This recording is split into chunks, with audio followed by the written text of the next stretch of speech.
ಸೌಹಾರ್ದ cooperative limited ಏನಂದ್ರೆ ನಮ್ಮ ಒಂದು ನಾವು ನಮ್ಮ ವ್ಯವಹಾರಗಳು ಮಾಡ್ಕೊಂಡು ಹೋಗ್ತಾನೆ ಇರ್ತೀವಿ. ಬಟ್ ನಮ್ಮಿಂದ ಏನಾದ್ರು ಒಂದು 4 ಜನ ಸೊಸೈಟಿಗೆ ಹೆಲ್ಪ್ ಆಗಲಿ ಅನ್ನೋ ದೃಷ್ಟಿಯಿಂದ ಒಂದು ಸೊಸೈಟಿನ ಓಪನ್ ಮಾಡೋಣ ಅಂತ ಒಂದು ಯೋಚನೆ ಬಂದಾಗ 2012ರಲ್ಲಿ ಇದನ್ನ ಓಪನ್ ಮಾಡ್ತೀವಿ.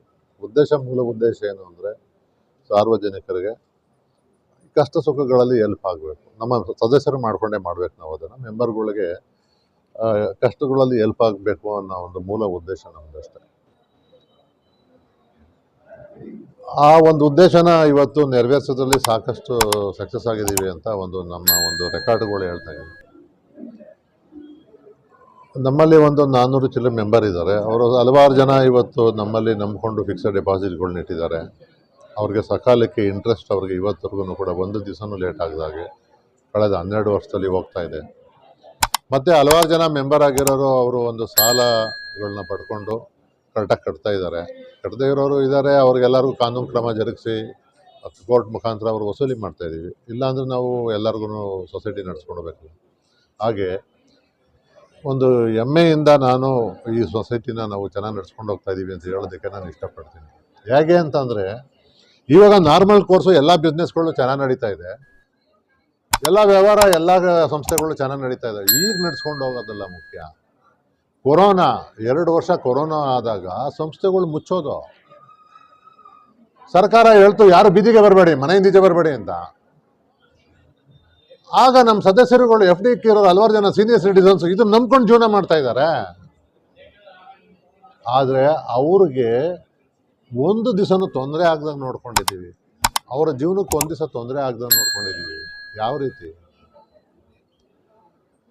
ಕೊರೋನಾದಲ್ಲಿ ಎಷ್ಟೋ ಜನ ಸೊಸೈಟಿಗಳು ಹೆಂಗಿರೋ ಗೌರ್ಮೆಂಟ್ ಪರ್ಮಿಷನ್ ಕೊಟ್ಟಿದ್ದು ಬಾಗಿಲು ಹಾಕೊಂಡು ಕುತ್ಕೊಂಡ್ಬಿಟ್ರು. ಆದರೆ ನಾವು ಹಂಗೆ ಮಾಡಲಿಲ್ಲ.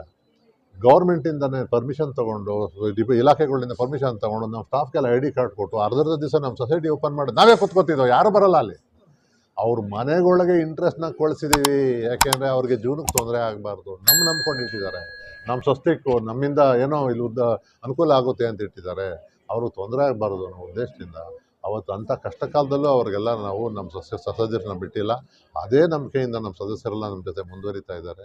ನಮ್ಮ ಇವತ್ತು ಸೊಸೈಟಿ ಪ್ರತಿ ವರ್ಷ ಲಾಭದಲ್ಲಿ ನಡೆಸ್ಕೊಂಡು ಹೋಗೋದಕ್ಕೆ ಈ ಒಂದು ಎಲ್ಲರ ಸಹಕಾರ, ಒಂದು ತಮ್ಮಂಥವರೆಲ್ಲ ಒಂದು ಆಶೀರ್ವಾದ ಸಹಕಾರ ಎಲ್ಲ ಇದರಿಂದ ನಾವು ಇವತ್ತು ಒಂದು ಸೊಸೈಟಿನ ನೀಟಾಗಿ ನಡೆಸ್ಕೊಂಡು ಹೋಗ್ತಾ ಇದ್ದೀವಿ. ಹಲವಾರು ಜನ ಕುಟುಂಬಗಳಿಗೆ ಇದು ನೆರಳಾಗಿದೆ ಅಂತ ಹೇಳೋದಕ್ಕೆ ಒಬ್ಬ ಅಧ್ಯಕ್ಷ ಆಗಿ ನಾನಂತೂ ಹೆಮ್ಮೆ ಪಡ್ತೀನಿ.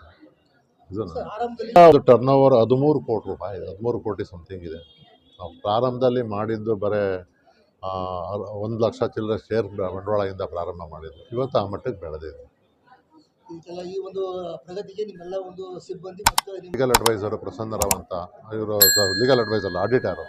ಪ್ರತಿಯೊಂದು ಹೆಜ್ಜೆನಲ್ಲೂ ಕೂಡ ಅವರು ನಮಗೆ ಈಗ ಹೋಗಿ ಅಂತ ಗೈಡ್ ಮಾಡ್ತಾರೆ. ನಮಗೇನಾರು ಬೇಕಾದಾಗ ಅವ್ರ ಮಾರ್ಗದರ್ಶನ ತಗೋತೀವಿ.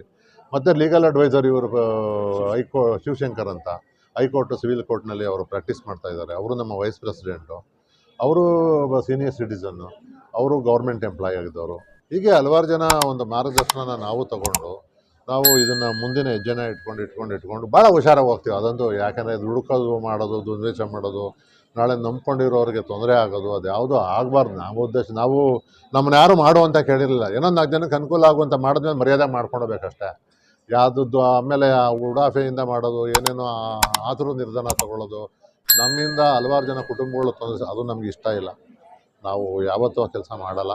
ಭಾಳ ಭಯವಾಗಿ ಹೋಗುವಂಥ ಜನ ನಾವು. ಹಂಗಾಗಿ ಈ ಒಂದು ಸಂಸ್ಥೆ ಭಾಳ ನೀಟಾಗಿ ನಡ್ಕೊಂಡು ಹೋಗೋದಕ್ಕೆ ಆ ಒಂದು ನಮ್ಮ ಕಂಟ್ರೋಲ್ ₹10 ಖರ್ಚು ಮಾಡಬೇಕಾದ್ರೆ ಲೆಕ್ಕ ಮಾಡಿಕೊಂಡು ಹಿಂಗೆ ಹೋಗ್ತಾ ಇರೋದ್ರಿಂದ ನಾವು ಭಯವಾಗಿ ಈ ಸಂಸ್ಥೆನ ನಡ್ಸ್ಕೊಂಡು ಬರ್ತಾಯಿದ್ದೀವಿ ಅಂತ ನಾನು ಹೇಳೋದಕ್ಕೆ ಹೆಮ್ಮೆ ಪಡ್ತೀನಿ.